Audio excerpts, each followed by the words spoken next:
Welcome back. We are going to talk about the Giants tying the Commanders 20-20 in the most pivotal game of the year. And I hate ties, by the way. It's one of those things where it's like, give me a win or a loss. I think ties are they're awful. One of the reasons I actually, like baseball and basketball more sometimes is because of the no ties, but for some reason in football we're still doing this. Like, I at least have like a field goal competition at the end or something. I don't want to end games in ties, but I guess it's better than losing, which is what some people have said, and I guess they're right. But now the Giants fall to, or maybe stay neutral to 7-4-1. The Commanders are 7-5-1. They go into their bye. So if the Giants do lose to the Eagles, which a lot of people would expect next week, the Giants and Commanders will have the same record of 7-5-1 going into their next matchup, which is in 2 weeks from now. Today, though, was a very frustrating game because the Giants had so many opportunities, it felt like, to win this game. Whether it was the John Feliciano taunting call and whether that was the right call or not, it was just like ridiculous. Why are you even doing that? And maybe he was flexing right in front of Slayton and it was meant for him, but maybe the refs didn't take it that way. I don't know. You had the situation where there was the third down play near the 40-yard line of Washington and the Giants run a read option and two guys run into each other. Like, you can't have that as well. There was the Darius Slayton drop in early overtime. I think it was like one of the first plays of overtime that would have put the Giants in field goal range right away. The Giants did beat themselves in a lot of ways, and honestly, after the Isaiah Hodgins touchdown to go up in the early third quarter, I felt very good. I'm like, you know what? The Giants had the momentum. I think they still are the better team. And I don't think either team played that well today, but I would argue the Giants were the better team out there. Maybe you disagree, but I think the Giants were the better team. But I'm not saying that either team played particularly well in this matchup. So, yeah, it sucks to tie. I guess it is better than losing, so it is what it is. But just so many opportunities to win this game, and pretty much that would have locked up a playoff spot. But now they're at 7-4-1 and not 8-4, so definitely sucks to see that. But as usual, we'll talk about the game and the reactions, and we'll talk about the future, and then the schedule coming up, all those things. Hopefully you guys enjoy. Leave a like, and let's get into it. All right, so we'll start with the offense. Daniel Jones did get to 200 yards, so you do like to see that. It took a while, but 25 of 31, 200 yards on the nose, one touchdown. Did have the lost fumble very early on. I think that was the first drive, so that was definitely not good timing. Saquon, 18 for 63 and a touchdown. I would say this is the best that Saquon has looked in probably since the Texans game, so I guess he was trending in the right direction, but still not the Saquon Barkley that we want and need if the Giants are actually going to go places this year. Daniel Jones was actually the leading rusher, 12 attempts, which is a lot. He has not ran the ball much in the past 3-4 games, but Jones, 12 for 71 on the ground, almost 6 yards a carry. Jones definitely had some big runs on third down to move the chains and definitely made some good plays with his legs. Darius Slayton, I guess overall, had a pretty good game. 6 catches, 90 yards, and had the awful drop in overtime, as I mentioned. And if he catches that, I do think the Giants win the game. And I know some people who are very anti-Daniel Jones are going to blame him for that throw. I've seen it on Twitter already. But if you're an NFL receiver, you got to catch that ball. Like, I don't consider myself a Daniel Jones homer by any means, but that's a ball that an NFL receiver has to catch. And Darius Slayton, this is not his first drop, you know what I mean? So he has definitely had some really good moments. He caught an awesome 50-50 ball in the early second quarter. I would think that was Jones's furthest throw of the year, by the way. And Slayton came down with it. But in overtime, when the Giants needed it most, and it reminded me a lot of week 3 from last year, that Thursday night game against Washington, when he dropped that ball on his fingertips, which I think that was a tougher catch, by the way, than this one. This one today was easier, in my opinion. Not to say either catch was easy, but this one today that Slayton dropped, I thought was easier than the one he dropped last year on that Thursday night game. The offensive line was not very good. We saw Evan Neal come back, and he actually looks pretty good, so that's definitely one positive. We saw Nick Gates play at left guard today, John Feliciano at center, Glowinski at right guard. Speaking of Glowinski, for a guy making the money he's making, I've been pretty disappointed so far. I'm going to look up his contract real quick because he definitely got a good amount of money. I think it was like 3 years and $30 million or something around there.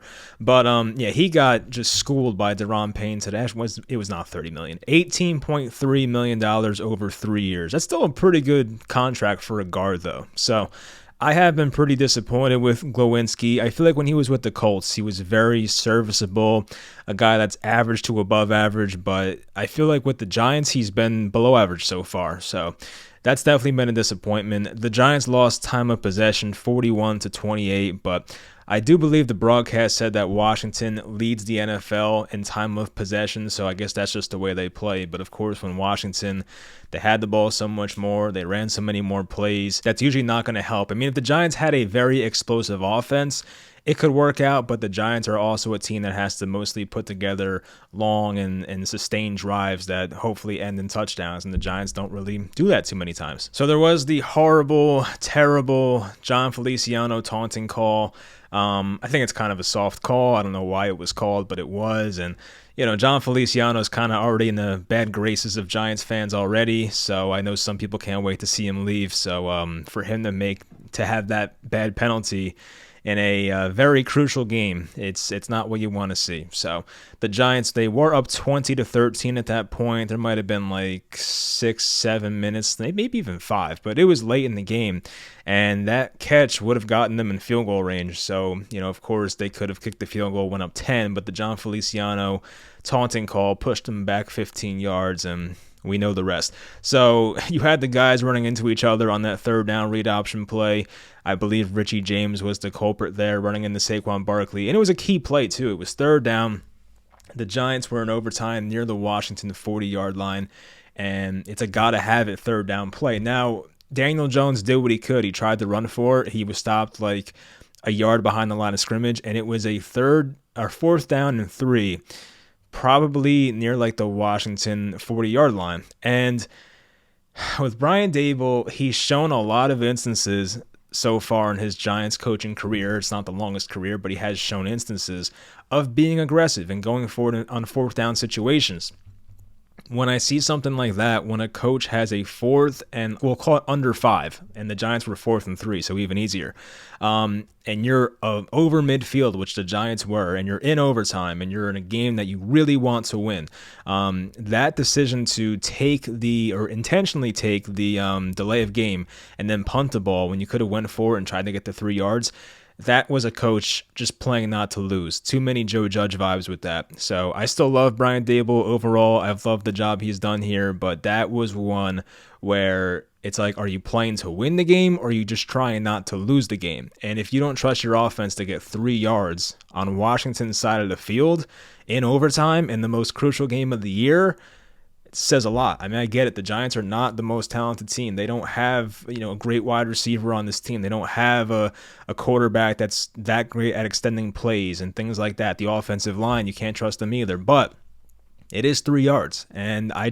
know the Giants offense was terrible in the second half. I have numbers about that, but it's one of those plays where it's like you have to go for it in that situation, in my opinion. I could be wrong. I'm more of a person that I play to win the game. It's not Madden. I completely get that, but it's very justifiable to go for it on 4th and 3 on your opponent's 40 in overtime. So this was from WBG84 on Twitter. Good follow. I know the guy. But anyway, so after the Giants went up in the third quarter 20-13 on the Isaiah Hodgins touchdown, which, by the way, is when I thought the Giants were going to win the game. The Giants offense from that point had 7 drives for 69 yards and 0 points. It's not as bad as the Jets getting 2 inches per play in the second half versus the Patriots a couple weeks back, but that's terrible. 7 drives, 69 yards. You just can't have that. You cannot expect to win in the NFL putting up numbers like that. So, yeah, I mean, they did score the Hodgins touchdown early in the third quarter. And, you got to think about it. What did the offense do after that? Besides drop the ball and get stupid penalties and things like that. The offense was terrible. And, there's already, this happened last week too, but there's already the Mike Kafka people on Twitter blaming Kafka. And yeah, I mean, look, I think there's a lot to it. There's a lot of nuance to the entire situation. is Mike Kafka sometimes not being aggressive enough and, running the ball on first down or like second and long when he's not supposed to, and it doesn't make any sense analytically. Yes, Mike Kafka has his own flaws, but how much of this is because of the roster and they don't trust their offensive line to hold up? They don't even trust their quarterback to make certain throws. They don't trust their wide receivers to get open on their own. It's all through the scheme. The Giants are in a tough situation right now, and I told you guys this before. Once the Giants get the talent, I will definitely be more critical about Mike Kafka, but from what we just saw the last 2 years from Jason Garrett compared to now, you can tell that the play calling is a lot better. It's still not where we want it to be, but just based on what we've seen in 2020 and 2021, this offense looks a whole lot better. I do think Mike Kafka is still going to be a pretty good offensive coordinator in this league. It's just he doesn't have the horses. And the Giants just flat out might not trust their quarterback. And I know I might get some hate in the comments from that, but like, what have you seen so far that makes you believe the Giants trust Daniel Jones? I mean, they took deep shots today a few times, which I like to see, but you can tell from the conservative play calling, it's like, what is it? Like, there has to be a reason why you guys are not trying to push the ball downfield. And as I said, it's everything. There's a lot of things to it, but I do think there is a chance that they just don't rely on their quarterback enough to make big plays or try to extend plays and make the right decisions. And that, of course, is a problem. The game did come down to a Graham Gano 58-yarder to try and win it, and I thought maybe he would make it. I mean, 58 is not incredibly long, but I guess in MetLife, all the wind and being December, it's not an easy kick for sure. So Gano definitely had the accuracy, but just not the the power. So it fell short, and then that's pretty much the game right there. Clock was at triple zeros. Now, defensively, we'll talk about it. I think holding a team to 20 points in the NFL these days, for especially an overtime game, is pretty good. So I can't really blame the defense. They did have some individual plays that were horrible. I mean, we'll talk about that as well. Like that Jahan Dotson touchdown where like 3 guys missed tackles.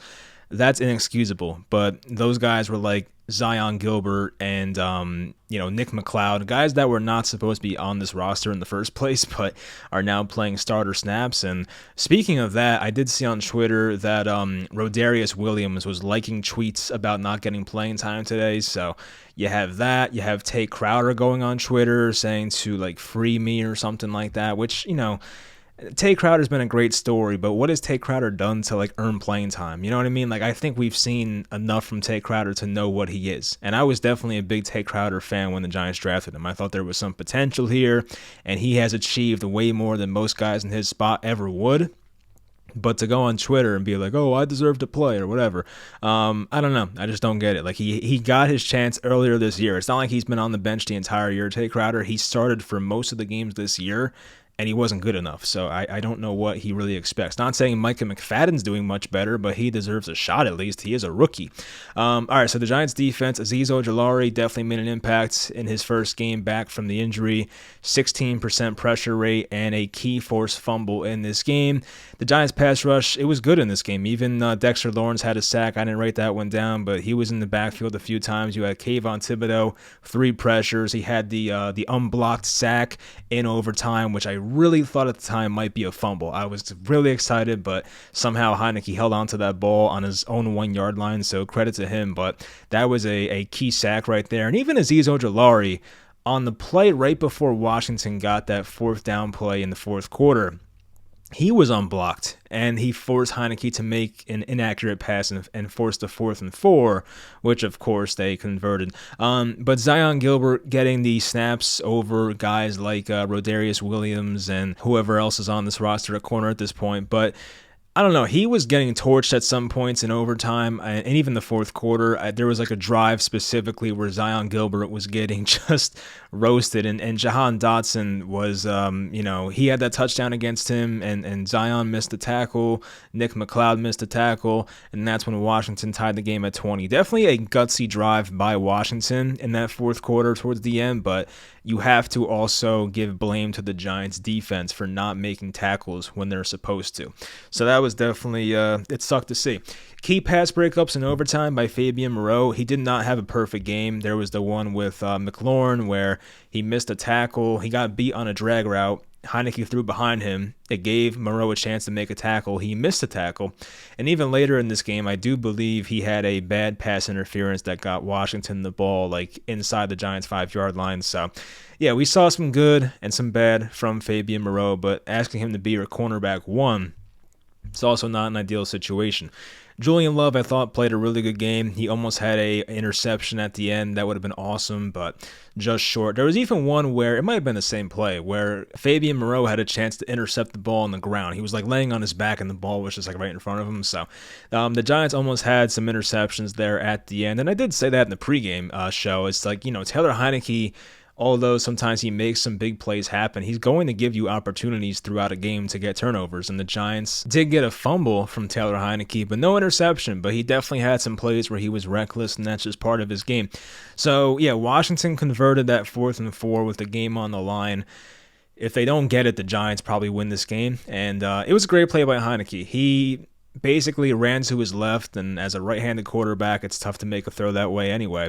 And he makes this really nice throw to Curtis Samuel, and they convert. Then he makes another nice throw to Samuel, and they pick up like 20 more yards. And then, of course, the Jahan Dotson drag route that resulted in like 3 missed tackles for a touchdown was right after that. So the Giants defense definitely broke down in that late 4th quarter, but definitely a good play there by Taylor Heineke. And as I mentioned, yeah, too many missed tackles on that play. I actually want to give credit to Cordell Flott because he made a very key tackle in overtime.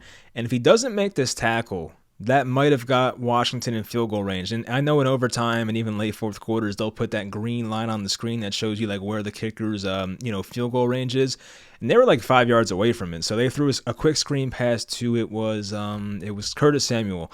And Cordell Flott wrapped his legs up, made a very key tackle. And if he doesn't wrap him up there, Curtis Samuel may have gotten enough yards to put Washington in field goal range and actually beat the Giants in overtime. So thank God he made that tackle. So the Giants, later in overtime, they got the 3-and-out they needed. The Giants get the ball back, and they try to get into field goal range, which they kind of did. Daniel Jones had a very nice throw, a lot of zip on it to somebody. I forget who it was, but they got right on that green line for Graham Gano's field goal range. And yeah, as I said, it's a tough kick. I don't sit here and blame Gano at all for missing that. It just would have been like nice if he made it, of course, but you can't expect your kicker to make that in those type of conditions. But yeah, this it sucks. This was one of those games as Giants fans for the past couple weeks now. We have had this one circled on the calendar here, and I think we understood the importance of this game. And if they did get this win, how great it would be and how much it would really improve their playoff chances. And now it's like, I don't know. I mean, the Giants still have a chance to miss the playoffs, and Seattle had a late comeback today versus the Rams, who I don't even know how the Rams were in that game. I did pick them to cover that spread, but I'm still surprised it happened. But Seattle got to win, which of course is not good for the Giants. Seattle already beat them this year. But the Giants, right now at least, are still a playoff team, but they have Washington right in the rearview mirror. I mean, right now, the wild card teams are the Cowboys, the Giants, and the Seattle Seahawks. But the Commanders are right there. There's 3 wild card spots, and the Commanders are like half a game back. And if the Giants lose on Sunday to the Eagles, which I think they're like 6.5-point underdogs at home already, they'll have the same record in that game at Washington. And 2 weeks from now, could pretty much determine the fate of the Giants making the playoffs or not. Now, with Jimmy Garoppolo having a season-ending injury, we could see the Niners start to fall off, but even that guy they started who was like the Mr. Irrelevant pick this year, he got them the win versus the Dolphins today, so the Niners have a good enough roster to probably get a couple more wins, so I'm not too worried about them like dropping a bunch of games at the end. But the Giants are definitely not on thin ice, but it's getting a bit concerning, especially if they lose to the Eagles next week, and then it pretty much does come down to what happens in Washington in a couple weeks. It's home versus the Eagles, as I said. Giants are pretty much touchdown underdogs. At the Commanders in a couple weeks, the Commanders coming off their bye. Then they're at the Vikings, which is going to be a tough game. Then the Giants host the Colts, which might be their easiest game remaining. And then the Giants are at the Eagles, and that depends on if they're resting their players or not. But I'm not really counting on that. I would not count on Philly to hand the Giants a gift at all, especially what happened 2 years ago in 2020. So, the Giants have to at least win a couple games here. I think the most likely scenario is that they hopefully win against the Commanders in a couple weeks and hopefully beat the Colts in the second to last game of the season, which would be January 1st. But yeah, the NFL, they have to change this rule. I just can't stand tie. Like, just sitting here talking about a tie is just like, stupid. You know what I mean? Like, I tweeted out that it feels like I wasted 4.5 hours of my life watching that game because, like, why do we even play? Like, you play to win the game, and if you lose, you lose, but you play to win the game. Like, you don't show up to tie. It's like it's like the participation trophy type stuff, which I also don't believe in. Like, it's annoying. So, anyway, I hope the NFL comes up with some type of rule to get rid of this, even if it comes down to kickers and, like, kickers kicking like 55-yard field goals and having a sudden death. Like, I don't even care. It makes kickers more valuable, probably helps everybody. I don't know, but whatever. They'll figure it out, hopefully. But ties are just so stupid. The Giants, of course, should have handled their own business. It should not have been a tie in the first place. They had countless opportunities to win this game, but it didn't happen that way. So it is what it is. And the Giants don't have the talent on their roster to overcome a lot of mistakes. And the Giants definitely had a lot of mistakes, whether it was the Feliciano penalty, missing tackles on that Jahan Dotson touchdown pass catch in the fourth quarter, the drop by Darius Slayton, the running into each other on 3rd down and 3 in overtime.